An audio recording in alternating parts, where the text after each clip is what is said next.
Good morning बच्चों, कैसे हो आप सब। उम्मीद करता हूँ सब बढ़िया होंगे। जैसा कि आप जान रहे हैं एग्ज़ाम बहुत करीब हो गए। इस बात को ध्यान में रखते हुए आपको एक नए चैप्टर के साथ थोड़ी सी बात कुछ इंपॉर्टेंट पॉइंट्स पर करेंगे। ये लेक्चर आपके लिए बड़ा इंपॉर्टेंट होने वाला है क्योंकि केमिकल बॉन्डिंग एक बहुत ही बड़ा चैप्टर है और इस चैप्टर से मैक्सिमम क्वेश्चंस आने की संभावनाएं रहती हैं।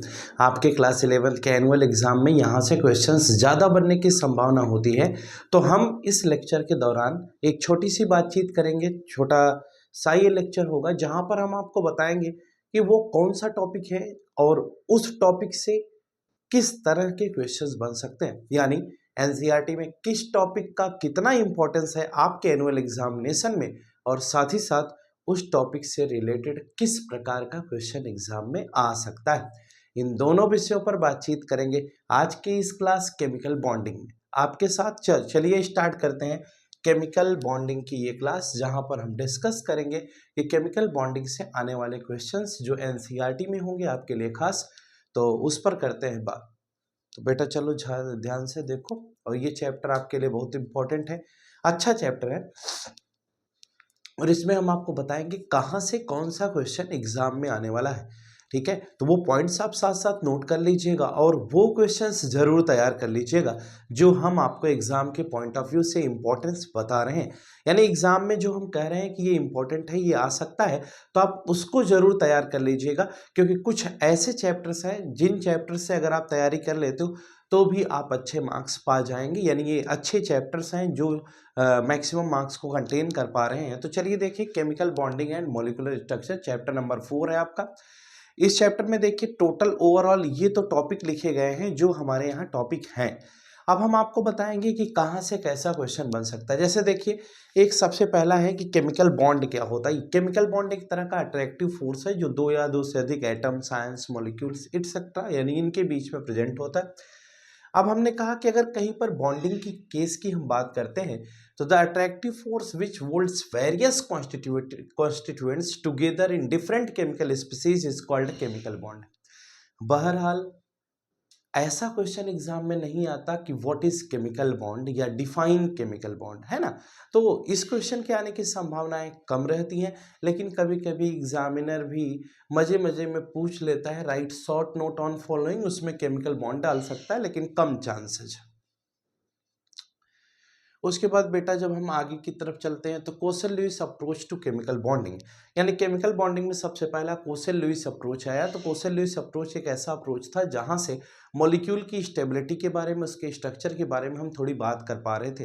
मॉलिक्यूल बॉन्डिंग कैसे करता है, किसी के साथ जुड़ता कैसे, उसका स्ट्रक्चर कैसे बनता है, इन सभी विषयों पर बात देखिए। लेकिन एक छोटा सा सवाल ये है कि ऐसा नहीं कि एग्जाम में कोसेल लुईस अप्रोच का पॉस्टुलेट लिखने को आएगा। जैसे यहाँ पर कुछ पॉस्टुलेट्स दिए गए, यानी वो कौन कौन पॉइंट्स पर बात कर रहे थे उसके बारे में बताया गया, लेकिन ऐसा नहीं है कि वहां पर किसी जगह पर पॉस्टुलेट लिखने को आएगा।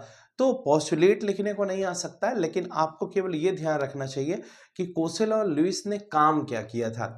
कोसेल और लुईस ने जो काम किया था वो स्टेबल ऑक्टेट पर काम किया था। उनका मानना यह था कि ऑक्टेट रूल को फॉलो कराना चाहते थे। हर किसी एलिमेंट के आउटर मोस्ट सेल में 8 इलेक्ट्रॉन आए जिससे वो नोबेलिटी को गेन कर ले, इसीलिए कोई एलिमेंट बॉन्डिंग करता है, उस पर वो बातचीत कर रहे थे, लेकिन बहुत ज़्यादा सफलता नहीं मिल पाई उनको। ये कोसेल लुईस का कॉन्सेप्ट था।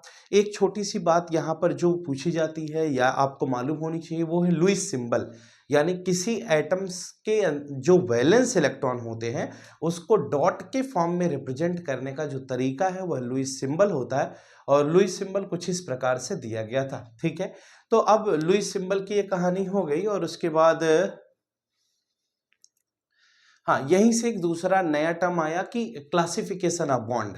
बॉन्ड के क्लासिफिकेशन में आयोनिक और कोवेलेंट और कोऑर्डिनेट, मेनली आयोनिक कोवेलेंट की बात करते हैं। कोऑर्डिनेट बॉन्ड तब आया जब हमने ये कहा कि एक्सपेंडेड ऑक्टेट जैसी कंडीशन बनने लगी, आउटर मोस्ट में 8 से ज़्यादा इलेक्ट्रॉन होने लगे, तब जाकर के वो आया।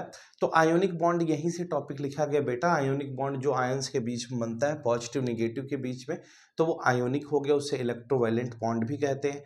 फिर कोवैलेंट बॉन्ड की कहानी आगे अभी बताएंगे। अब एक बात और, क्या सर आयोनिक बॉन्ड डिफाइन करने को आएगा? नहीं। आयोनिक कंपाउंड या इलेक्ट्रोवैलेंट कंपाउंड क्या होता है ये पूछा जा सकता है।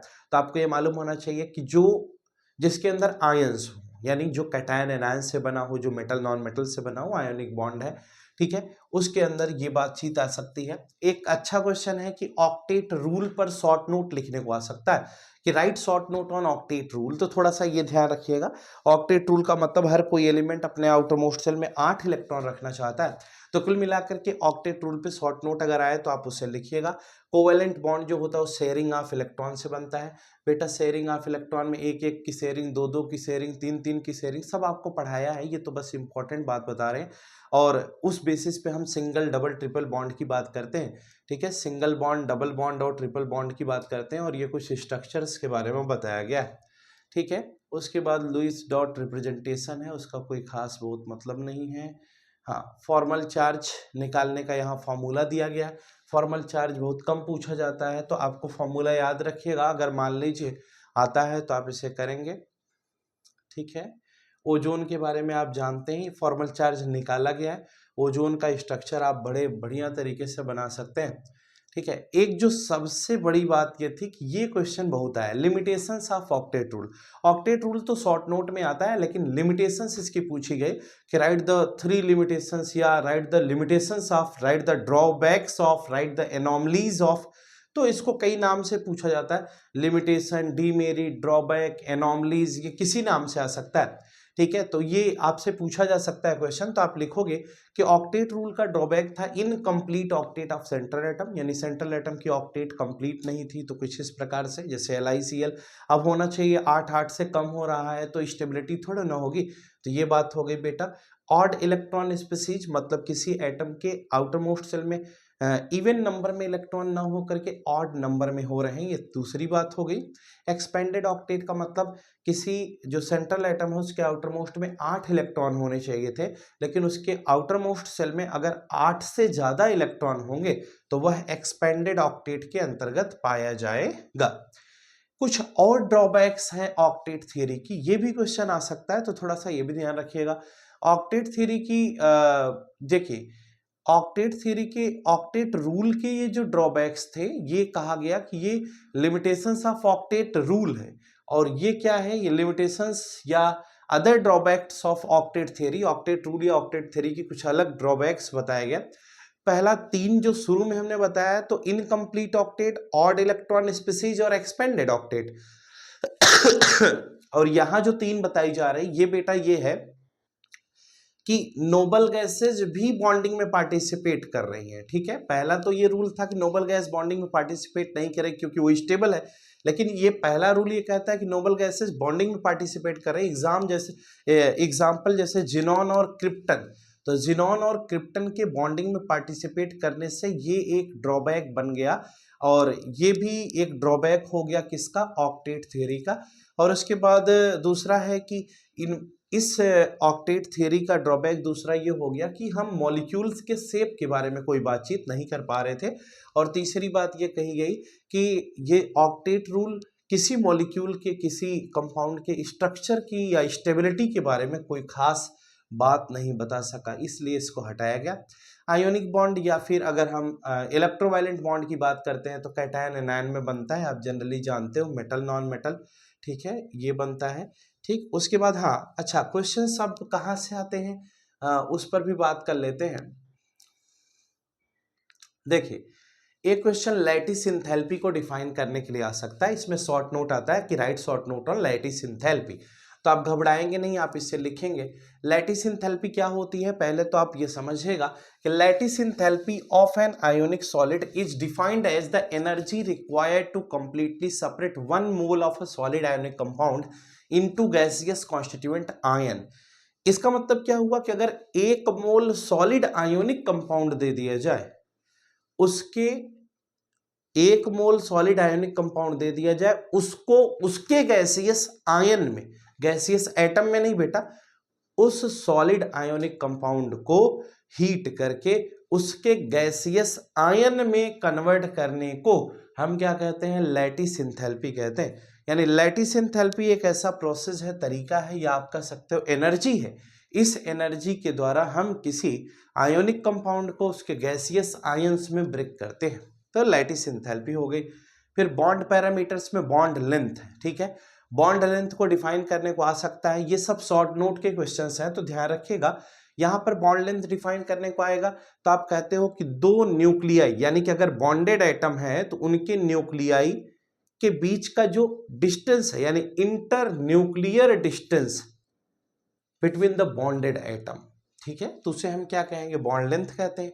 ठीक, फिर इसमें कोवेलेंट रेडियस के बारे में आपने पढ़ा कि कोवेलेंट रेडियस होती है, वंडरवॉल रेडियस होती है, मेटेलिक रेडियस होती है। उसका हमने आपको ये भी बताया था कि उसको हम कैसे क्लासिफाई करते हैं, कौन बड़ी है कौन छोटी है। ठीक है, ये भी क्वेश्चन का आ सकता है कि कौन सी बड़ी होती कौन सी छोटी होती है। बॉन्ड एंगल के बारे में जरा ध्यान से सुनिए। बॉन्ड एंगल का मतलब, आप एंगल के बारे में पहले पढ़ चुके हो कि लाइन सेगमेंट्स का जो इंक्लिनेशन होता है उसे आप क्या कहते हो, एंगल कहते हो। तो बॉन्ड, दो बॉन्ड पेयर के बीच में जो इंक्लिनेशन या झुकाव होता है उसी को हम क्या कहते हैं, बॉन्ड एंगल कहते हैं। फिर बॉन्ड इंथैल्पी, एक ये टर्म भी बड़ा इंपॉर्टेंट है। अब यहां ध्यान रखिएगा, अगर एग्जाम में बॉन्ड इंथैल्पी आती है, देखिए लैटिस इंथैल्पी अलग टॉपिक है, बॉन्ड इंथैल्पी अलग टॉपिक है। अगर बेटा एग्जाम में बॉन्ड इंथैल्पी आता है तो क्या करोगे, आप कहोगे कि to break 1 mole of bond of a particular type between two atoms in a gaseous state, यानी यह एक ऐसी एनर्जी है जो जिसकी रिक्वायरमेंट होती है, मतलब amount of energy which is required to break 1 mole of bond of a particular type, किसी एक पर्टिकुलर टाइप का जो 1 मोल बॉन्ड होता है, 1 मोल मॉलिक्यूल होता है, उसको उसके गैसियस स्टेट में या गैसियस एटम्स में तोड़ने की एनर्जी जो होती है उसे बॉन्ड एनर्जी कहते हैं। यानी कि आप कह सकते हो बॉन्ड एनर्जी में किसी 1 मोल सब्सटेंस को उसके गैसियस एटम में तोड़ा जा रहा है। लैटिस एंथैल्पी में 1 मोल आयोनिक सब्सटेंस वहां स्पेसिफाई किया गया है, उसको उसके गैसियस आयंस में तोड़ा जा रहा है। तो दोनों में ये डिफरेंस है, इसलिए इसको ध्यान से समझिएगा। ठीक है, दोनों एग्जाम के लिए बहुत इंपॉर्टेंट है। इंथैल्पी ऑफ एटमाइजेशन आप जानते हैं कि उसके एटम्स में कन्वर्ट करने में जो एनर्जी लगती है उसे इंथैल्पी ऑफ एटमाइजेशन कहते हैं। मीन या एवरेज बॉन्ड इंथैल्पी क्या होती है बेटा, कि अगर कोई ऐसा आपको केस मिल जाए जिसमें एक स्टेप में ब्रेकडाउन ना हो रहा हो, जहां पर 2 से 3 स्टेप में हम हीट करके उसे अलग अलग तरीके से उसके एटम्स में कन्वर्ट करने का प्रयास करते हैं, अगर उन तीनों स्टेप की एनर्जी का मीन निकाल लिया जाए तो मीन और एवरेज बॉन्ड एनर्जी के नाम से जाना जाता है। कहे कैसे, जैसे कि एग्जाम्पल है, आप इस एग्जाम्पल को देखिए तो आपको क्लियर होगा। जैसे ये H2O है, H2O को H और O में तोड़ना था, तो H2O पहले स्टेप में H और OH में टूटा, फिर ये जो OH है वो H और O में टूटा। तो पहले स्टेप में एंथैल्पी ऑफ एटमाइजेशन 502 है, दूसरे स्टेप में 427 है। हमने कहा कि एंथैल्पी ऑफ एटमाइजेशन क्या होता है कि उसको उसके एटम्स में कन्वर्ट करने की जो एनर्जी होती है, यानी कि किसी मॉलिक्यूल को उसके एटम्स में कन्वर्ट करने के लिए जो हम एनर्जी प्रोवाइड करते हैं वो एंथैल्पी ऑफ एटमाइजेशन है। अब इन दोनों एनर्जी को अगर हम जोड़ लें और 2 से डिवाइड कर दें तो क्या निकल आएगा, एवरेज और मीन बॉन्ड एंथैल्पी निकल आएगी। तो ये ध्यान रखिएगा।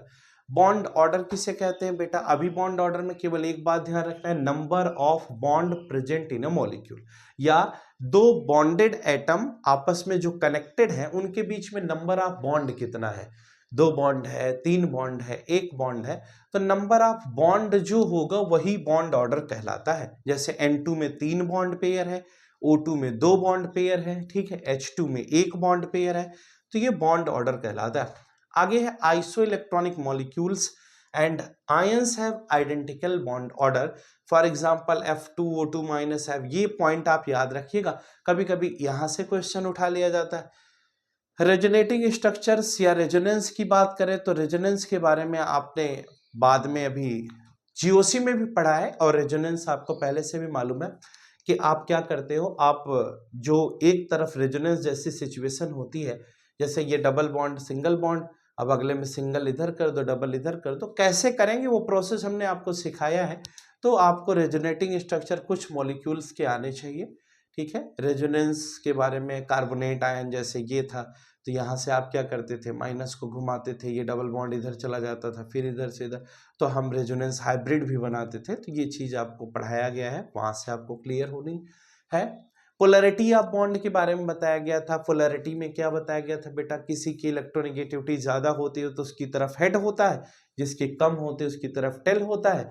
और पोलैरिटी किसके बेसिस पर डिफाइन होती है, डेल्टा ईएन के बेसिस पे, यानी चेंज इन इलेक्ट्रोनेगेटिविटी के बेसिस पर। ठीक है, उसके बारे में फिर डायपोल मोमेंट एक टॉपिक था, इससे बहुत ज्यादा मतलब नहीं है। ये हमने कुछ इस प्रकार से दिखाया था पोलैरिटी को, जैसे ये HF मॉलिक्यूल है तो फ्लोरीन की इलेक्ट्रोनेगेटिविटी हाइड्रोजन के रिस्पेक्ट में ज्यादा है, तो ये हेड लगेगा, ये क्या हो जाएगा, टेल होगा। हेड जो होता है वो हायर इलेक्ट्रोनेगेटिव एटम को दिखाता है, और जो टेल होता है वो लेस इलेक्ट्रोनेगेटिव एलिमेंट के लिए होता है। ठीक है, ये बात हमने पढ़ाई थी यहाँ पर। एक क्वेश्चन NF3 और NH3 का है, इसका एक्सप्लेनेशन यहाँ नीचे दिया गया है, आप इसको जरूर पढ़ लीजिएगा। नहीं, इसका एक्सप्लेनेशन ये ऊपर वाले पैराग्राफ में है, तो आप ये भी पढ़ लीजिएगा, कभी कभी पूछ लिया जाता है, कम चांसेस है लेकिन। हाँ, एक बात आज यहाँ नीचे ये जो टर्म्स है ये फजान रूल बताता है। फजान रूल क्या है, फजान रूल ये कहता है कि हर किसी आयोनिक बॉन्ड में बेटा कोवेलेंट कैरेक्टर होता है, और हर किसी कोवेलेंट बॉन्ड में आयोनिक कैरेक्टर पाया जाता है। यानी every ionic bond have some covalent character and every covalent bond have some ionic character. इस बेसिस पर फजान ने ये 3 पॉइंट्स दिए थे, यानी कि size of cation and ion को ध्यान में रखते हुए। तो ये 3 पॉइंट यहाँ से पढ़ने हैं। एक बात यहाँ से ध्यान रखना है कि एक यहाँ पर रिलेशन बताया गया है कि कौन किस पर डिपेंड करता है।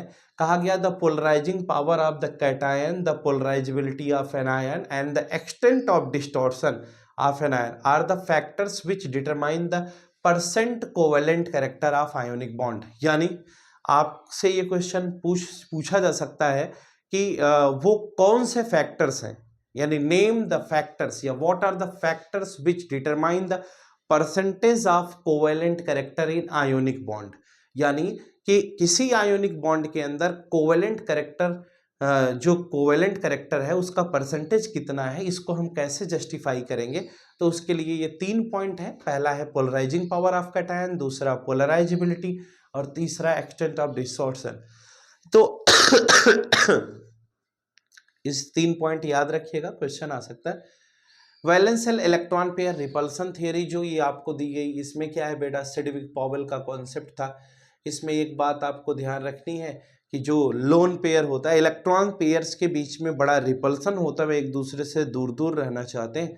ठीक है, तो उसमें लोन पेयर का रिपल्सन सबसे हाई होता है in comparison to lone pair, bond pair and bond pair. एक यहाँ से रिलेशन भी था, वो रिलेशन आपको मालूम होना चाहिए। ये LP का रिलेशन, मतलब जो रिपल्सन है वो सबसे ज्यादा है in comparison to LPBP and BPBP। यानी लोन पेयर को सबसे ज्यादा रिपेल करता है in comparison to lone pair bond pair and bond pair. तो ये कहानी हो गई रिपल्सिव इंटरेक्शन की बात, कैसे डिक्रीज होता है। नाइलोम गिलेस्पी ने बाद में इसको रीडिफाइन किया, वो भी बात आपको पता है। हाँ, अगला क्वेश्चन ये बनता है कि ये तो पोर्शन, ये जो चार्ट वाला पार्ट है बेटा, यहां से क्वेश्चन आना तय होता है। जैसे एक एग्जाम्पल क्या, कि जैसे आपसे पूछ लिया जाए कि बताइए कि ट्राइगोनल प्लेनर का कोई एग्जाम्पल दीजिए, एक क्वेश्चन। या आपसे कोई ऐसे पूछ ले कि PCl5, the shape of PCl5 is.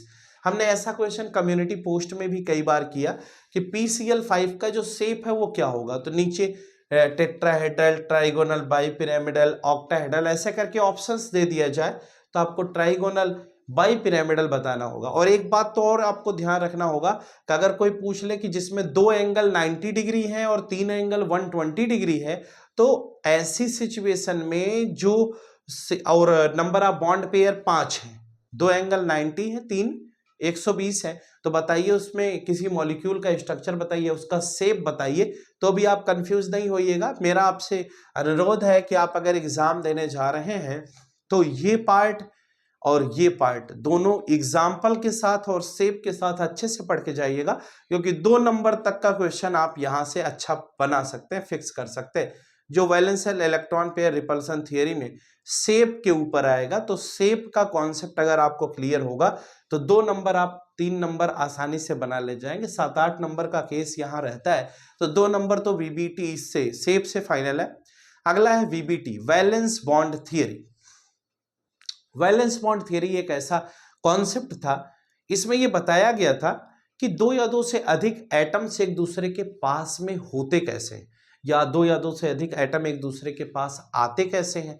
तो कहा यह गया कि अगर कोई एटम किसी के कांटेक्ट में है तो इसका मतलब उसमें दो फैक्टर होते हैं, उसमें अट्रैक्शन भी होता है बेटा और रिपल्सन भी होता है। तो कहा गया कि कुछ ऐसे सब एटॉमिक पार्टिकल्स हैं जिनके बीच में अट्रैक्शन होता है और कुछ के बीच में रिपल्सन होता है। जैसे अगर दो एटम है तो दोनों एटम के इलेक्ट्रॉन एक दूसरे को रिपेल करेंगे, दोनों एटम के न्यूक्लियस एक दूसरे को रिपेल करेंगे।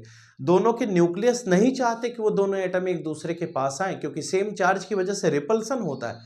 जबकि इसका न्यूक्लियस इसके इलेक्ट्रॉन को बहुत चाहता है, इसका न्यूक्लियस इसके इलेक्ट्रॉन को बहुत चाहता है, जिसकी वजह से अगर अट्रैक्टिव फोर्स ज्यादा हो गया रिपल्सिव फोर्स से, तो दोनों एटम्स एक दूसरे के पास आ जाते हैं, कंबाइन हो जाते हैं और बॉन्ड बना लेते हैं। और अगर उल्टा हो गया कि रिपल्सिव जो फोर्स है वो ज्यादा हो गया, अट्रैक्टिव कम हो गया, तो फिर बॉन्डिंग नहीं हो पाती। ये वीबीटी का कॉन्सेप्ट खत्म हुआ और वीबीटी के बाद और आगे की तरफ बढ़ते हैं। अब आया ऑर्बिटल ओवरलैप कॉन्सेप्ट। ठीक है, ओवरलैपिंग ऑफ एटॉमिक ऑर्बिटल में सबसे पहली बात हमें यह ध्यान रखनी है कि जो ओवरलैपिंग हमें पढ़ाई जाती है वो हमें ये पढ़ना है। Types of overlapping and nature of covalent bond. Types of overlapping में बेटा, ओवरलैपिंग में हमारे यहाँ एक एक्सियल ओवरलैपिंग थी और एक साइड वाइज ओवरलैपिंग थी।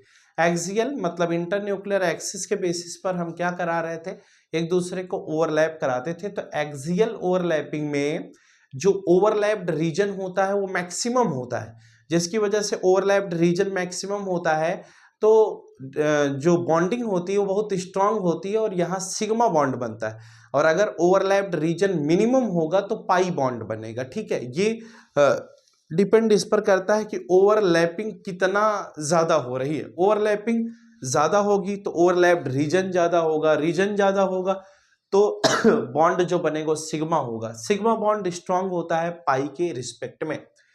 तो क्वेश्चन ये आया कि types of overlapping and sigma bond की बात हम करें तो इसमें एसएस ओवरलैपिंग होती है, तो एसएस ऑर्बिटल आपस में ओवरलैप करेंगे तो यहाँ एक्सटेंट ऑफ ओवरलैप्ड रीजन हो गया तो ये सिग्मा बॉन्ड होगा। एसपी ओवरलैपिंग होगी तो यहाँ पर ओवरलैप्ड रीजन ज्यादा है तो ये भी सिग्मा होगा। पीपी ओवरलैपिंग होगी तो यहाँ पर भी ओवरलैप्ड रीजन ज्यादा है तो ये भी सिग्मा होगा। फिर उसके बाद पाई बॉन्ड की हम बात करते हैं तो पाई बॉन्ड में क्या होगा, पाई बॉन्ड का मतलब ये हुआ कि जहां पर ओवरलैप्ड रीजन कम होगा। जैसे ये पी ऑर्बिटल है, ये भी पी ऑर्बिटल है। अब पी ऑर्बिटल के कांटेक्ट में आएगी तो यहाँ ओवरलैप्ड रीजन क्या हो गया, कम हो गया। तो ओवरलैप्ड रीजन कम हो गया तो इसे हम क्या कहेंगे, पाई बॉन्ड कहेंगे। तो कुछ जगहों पर हम सिग्मा बॉन्ड की भी बात करते हैं और पाई की भी बात करते हैं। तो पाई में क्या होता है, ओवरलैप्ड रीजन कम होता है और सिग्मा में ओवरलैप्ड रीजन ज्यादा होता है। एक क्वेश्चन ये बनता है कि सिग्मा बॉन्ड जो होता है वो ज्यादा स्ट्रांग है इन कंपैरिजन टू पाई। अगर ये क्वेश्चन आ जाए भाई तो कैसे करेंगे बताएं। सिग्मा पाई के रिस्पेक्ट में ज्यादा स्ट्रांग होता है क्योंकि सिग्मा बॉन्ड जब कहीं पर भी बनता है तो वहां पर ओवरलैप्ड रीजन मैक्सिमम होता है। ठीक है, ओवरलैप्ड रीजन मैक्सिमम होने की वजह से जो बॉन्डिंग होती है उसे हम सिग्मा बॉन्ड कहते हैं। और ओवरलैप्ड रीजन अगर कम होगा तो जो बॉन्ड बनेगा उसे हम पाई बॉन्ड कहते हैं।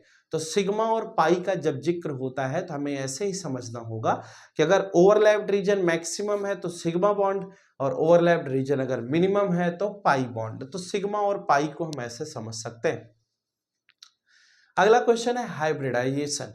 पहली चीज तो आपको यहां पर ये मालूम होनी चाहिए कि हाइब्रिडाइजेशन की डेफिनेशन क्या है। ठीक है, सेम एनर्जी लेवल का कॉन्सेप्ट लेकर के आप उसे लिख लीजिएगा कि हाइब्रिडाइजेशन की डेफिनेशन क्या है।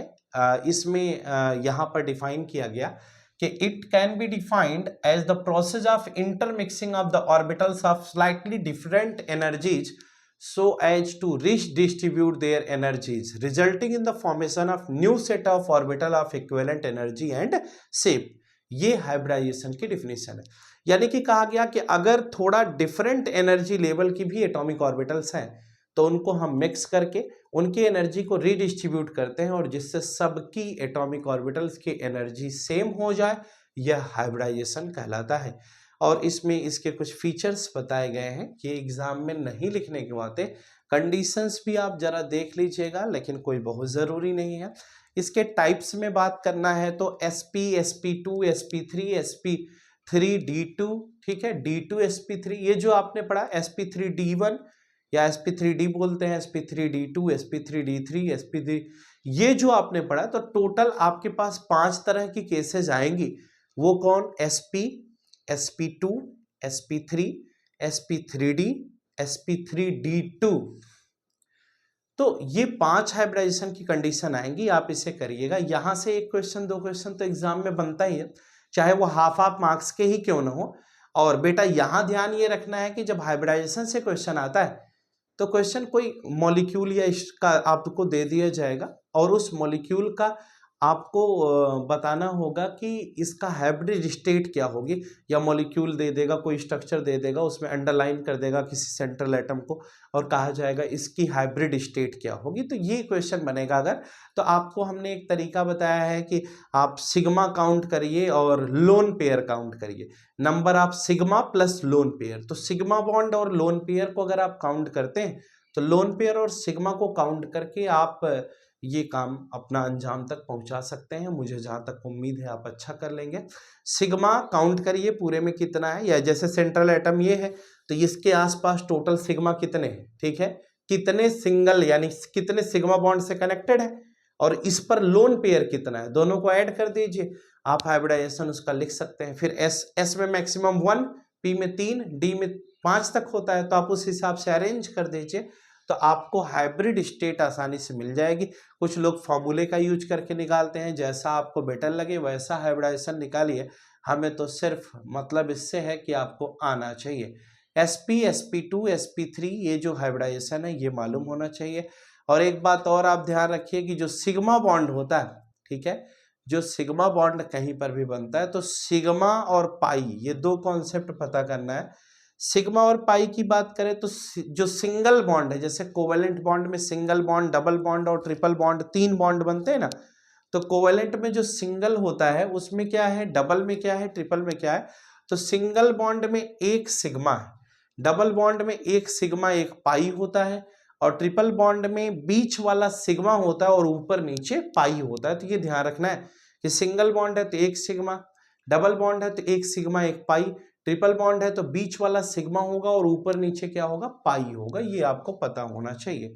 फिर उसके बाद आया molecular orbital theory. Molecular orbital theory में आपको बहुत ज़्यादा अभी फोकस नहीं करना है, आपके पास एक केस है BMO और ABMO का। BMO मतलब बॉन्डिंग मॉलिक्यूलर ऑर्बिटल, ABMO मतलब एंटी बॉन्डिंग मॉलिक्यूलर ऑर्बिटल। अगर आपने अभी तक अच्छे से पढ़ा है तो ठीक है, अगर आपको अभी डाउट है, नहीं तैयार हो पाया है, तो इस पोर्शन में आपको क्वेश्चन करना आना चाहिए, क्योंकि ये एक ऐसा पार्ट है जहां से एग्जाम में क्वेश्चन आएगा ही आएगा, इसमें कोई संशय का विषय नहीं है। ये एनर्जी लेवल डायग्राम है इसका, और ये 2 फॉर्मूले इसके हैं वो हम आपको बता देते हैं। कहा यह गया कि सबसे पहले जैसे B2H2C2O2N2O2-C2 कुछ भी आपको ऐसे दिया रहे, सबसे पहले आप इन फॉर्मूले पर आइए। BMO ABMO का कॉन्सेप्ट दिया गया, यहां पर बताया गया कि 2 फॉर्मूला आपके पास है, ये फॉर्मूला आपको याद होना चाहिए, और ये ध्यान रखना है कि ये जो फॉर्मूला दिया गया है 2 ठो, इसमें एक किसी के लिए एप्लीकेबल है, एक किसी के लिए है, दोनों फॉर्मूला अलग अलग है। आप जरा गौर करिएगा कि कौन किसके लिए एप्लीकेबल है। कहा गया O2 and F2 is given B, O2 और F2 के लिए, यानी कि अगर 14 इलेक्ट्रॉन से ज्यादा हैं तो आप ऊपर वाले फॉर्मूले का यूज करेंगे, और अगर 14 इलेक्ट्रॉन से कम है तो आप इस नीचे वाले फॉर्मूले का यूज करेंगे। जैसे अगर मान लीजिए कि C2 कहीं लिखा हो और C2 का बॉन्ड ऑर्डर निकालने के लिए कहा जाए, बॉन्डिंग मॉलिक्यूलर ऑर्बिटल यानी BMO का जो कॉन्सेप्ट है, या मॉलिक्यूलर ऑर्बिटल थियरी MOT का जो कॉन्सेप्ट है, उसमें हमें बॉन्ड ऑर्डर निकालना सिखाया जाता है, ये मेन पर्पज है। अब आपको ध्यान रखना है कि उसमें BMO और ABMO, bonding molecular orbital normally represent की जाती है, और जो ABMO होती है वो स्टार से रिप्रेजेंट की जाती है। ठीक है, ये बड़ा टॉपिक है, लेकिन अब इतने छोटे समय में हम केवल आपको ये तरीका बता सकते हैं कि हमें कैलकुलेशन कैसे करना है। तो और एक बात ये ध्यान रखना है कि अगर हमें ये पता हो जाए कि अगर 14 से ज्यादा इलेक्ट्रॉन है तो ऊपर वाला फार्मूला, 14 से कम इलेक्ट्रॉन है तो नीचे वाला फार्मूला लगाएंगे। और दूसरी चीज ये ध्यान रखनी है कि इसमें बॉन्ड ऑर्डर निकालने के लिए जो फॉर्मूला है कि BO is equal to half NB minus NA। Half NB minus NA का मतलब ये हुआ, NB मतलब नंबर ऑफ BMO यानी कि बॉन्डिंग मॉलिक्यूलर ऑर्बिटल के इलेक्ट्रॉन इसमें लिखना है, और Na मतलब ABMO के इलेक्ट्रॉन लिखने हैं। तो BMO के इलेक्ट्रॉन कैसे काउंट होंगे, जैसे इसमें 1s2 होगा, फिर 2s2 होगा, फिर 2pz2, 2px2, 2py2। तो जो इसके नंबर ऑफ इलेक्ट्रॉन की खोपड़ी पर ऊपर लिखे होंगे उसको काउंट कर लेना है। फिर ABMO के इलेक्ट्रॉन को आपको काउंट कर लेना है। फिर BMO वाले में से ABMO के इलेक्ट्रॉन को घटा देना और 2 से डिवाइड कर देना है। जो आंसर आएगा वही आपका बॉन्ड ऑर्डर कहलाएगा। इसकी शॉर्ट ट्रिक भी हमने बताई थी, तो आप वहां से भी इसको कर सकते हैं। ठीक है, तो ये एक बात हो गई। और इस प्रकार से देखिए H2 मॉलिक्यूल है। अब H2 में टोटल नंबर ऑफ इलेक्ट्रॉन कितने होंगे, 2 होंगे बेटा, तो सिग्मा 1s2 हो गया।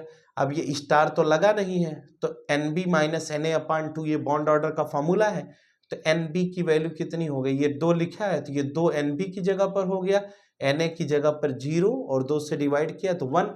और आप जानते हो कि अगर H2 का स्ट्रक्चर बनाओगे तभी बॉन्ड ऑर्डर का फॉर्मूला भी, बॉन्ड ऑर्डर हमने डिफाइन भी किया था कि number of bond present in a molecule. तो H2 में 2 हाइड्रोजन एटम सिंगल बॉन्ड से ही तो कनेक्टेड है, तो एक ही तो बॉन्ड है, तो इसलिए इसका बॉन्ड ऑर्डर 1 हो गया। और स्ट्रक्चर बनाकर चेक कर लें तो वहां से एक बॉन्ड निकल के आ रहा है, तो दोनों तरफ से ये क्वेश्चन सही हो गया। इसी प्रकार से जैसे He2 है, अब जरा गौर करना है, He2 का मतलब इसमें 4 इलेक्ट्रॉन है, तो 4 का मतलब सिग्मा 1s2 फिर सिग्मा स्टार 1s2, ऐसे ही ऊपर फॉर्मूला दिया गया था। तो 1s2 मतलब ये BMO में 2 इलेक्ट्रॉन है, ABMO में 2 इलेक्ट्रॉन है, तो हाफ 2 माइनस 2 कर दिया और ये 0। अगर किसी का बॉन्ड ऑर्डर 0 आ जाता है तो इसका मतलब क्या हुआ कि वह एग्जिस्ट नहीं करेगा, यानी कि एग्जिस्टेंस के ऊपर भी क्वेश्चन आ सकता है। तो आप सीधा ध्यान रखेंगे कि वो एग्जिस्ट नहीं करेगा। इस तरह से यहाँ ढेर सारे स्ट्रक्चर्स दिए गए हैं। और इसमें जैसे C2 मॉलिक्यूल का है, तब देखो पूरा ऐसे फॉर्मूला लिख दिया। अब इसमें जो स्टार वाले हैं वो यहाँ लिखे जाएंगे और जो नॉन स्टार वाले हैं वो शुरू में होंगे। उस बेसिस पे हम क्या कर सकते हैं, इसे पता कर सकते हैं कि कहाँ पर। और ये एनर्जी लेवल डायग्राम की कहानी भी पीछे समझाई गई है। एनर्जी लेवल डायग्राम में हम क्या करेंगे, पहले BMO में इलेक्ट्रॉन भरते हैं, फिर ABMO में इलेक्ट्रॉन भरते हैं। ठीक है, BMO और ABMO के बेसिस पर इलेक्ट्रॉन की फिलिंग करते हैं। एक लास्ट टॉपिक आपके पास आ रहा है जो हाइड्रोजन बॉन्डिंग के नाम से है, बड़ा इंपॉर्टेंट है। ये भी क्वेश्चन एग्जाम में कई बार पूछा गया कि हाइड्रोजन बॉन्डिंग क्या होता है। अभी से इसको तैयार करके रखना है कि हाइड्रोजन बॉन्डिंग का मतलब।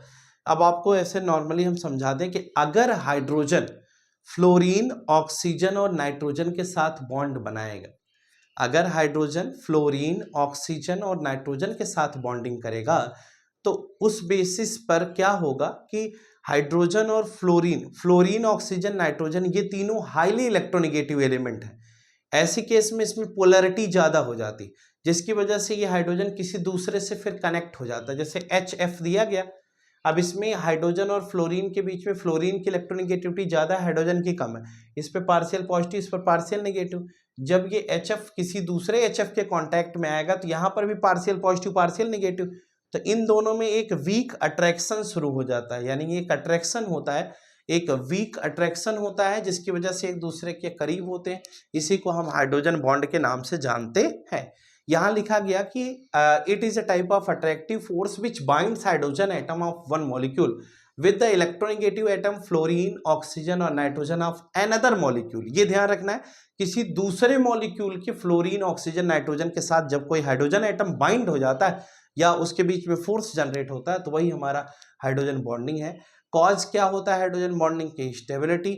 इसमें 2 फैक्टर बताए गए, एक 2 तरीके से इसको डिवाइड किया गया, एक है इंटरमॉलिक्यूलर हाइड्रोजन बॉन्डिंग, दूसरा इंट्रामॉलिक्यूलर हाइड्रोजन बॉन्डिंग।